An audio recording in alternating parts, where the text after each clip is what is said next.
ጤና ይስጥልኝ ተመልካቾቻችን፣ ዜና በምልክት ቋንቋ ቀርባሉ። የአገር በቀል የኢኮኖሚ ማሻሻያ አጀንዳ አፈጻጸም ወሳኝ ምዕራፍ የሆነው አራተኛ የጋራ ኢኮኖሚ ማሻሻያ ፕሮግራም ግምገማ በስኬት መጠናቀቁን የኢትዮጵያ ብሔራዊ ባንክና ገንዘብ ሚኒስቴር አስታወቁ። የኢትዮጵያ ብሔራዊ ባንክና የገንዘብ ሚኒስቴር በጋራ ባወጡት መግለጫ ኢትዮጵያ በተለዋዋጭ ዓለም አቀፋዊና ቀጠናዊ ሁኔታ ውስጥ ሆና የኢኮኖሚ አፈጻጸም የመጀመሪያ ላይ ከተገመተው በላይ ጠንካራ ሆኖ መገኘቱን በግምገማው እንደተረጋገጠ ገልጸዋል። የተቀመጡ የልማት ግቦችም ከታቀደው በላይ መሳካታቸውን የጋራው መግለጫው አመልክቷል።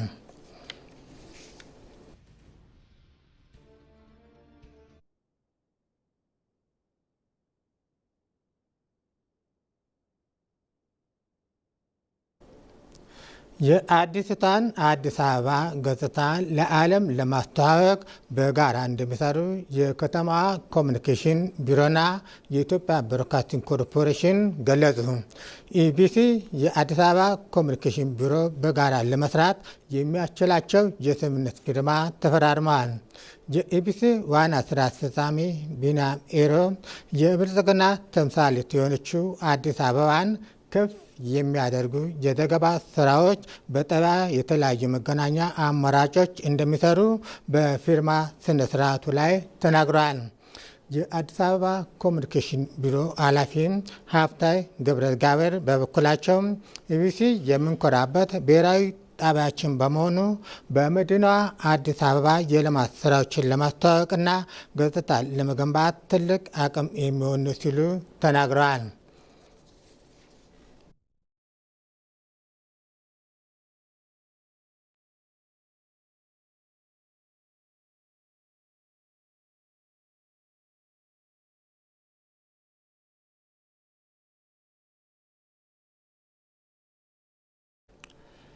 ኢትዮጵያ ዘመናትን የተሸጋገሩ ስብራቶች ለመጠገን እየመከረች ትገኛለች።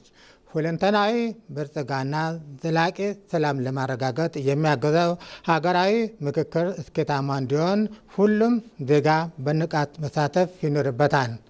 ኢትዮጵያ ለዘመናት ሲንከባለሉ የመጡ ውስብስብ ችግሮቿን በዘላቂነት ለመፍታት የታሪክ ስብራቶችን ለመፍታት መመካከር ዋነኛ ምርጫ አድርጎ እየሰራች መሆኗን በተደጋጋሚ ይገለጻል።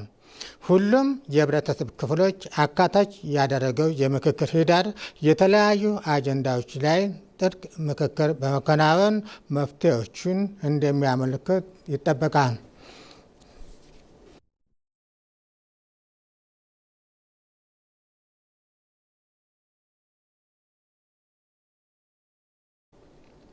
በመጨረሻም በኢትዮጵያ የሀገረ መንግስት ግንባታ ሂደት የግል ጥቅምን ያስቀደመ የፖለቲካ እሳቤ እንቅፋት ሆኖ ቆይቷል። የመደመር መንግስት የትኛውም የፖለቲካ ልዩነት ያለው አካል ከራስ ፍላጎት ይልቅ የሀገርን ሁለንተናዊ እድገት የሚያረጋግጥ ብሔራዊ ጥቅሙ ላይ በጋራ መቆም እንደሚቀመጥ ያስቀምጣል።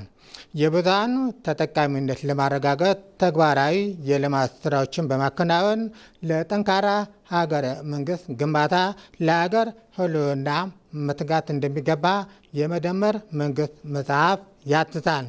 ፖለቲከኞች የሀሳብ ልዩነታቸውን በማጥበብ ብሔራዊ ጥቅም ለማስከበር የተሻለች ኢትዮጵያን ለመገንባት በጠንካራ የስራ ዲስፕሊን በሀገራዊ ስሜት መስራት እንደሚገባ ይገለጻል።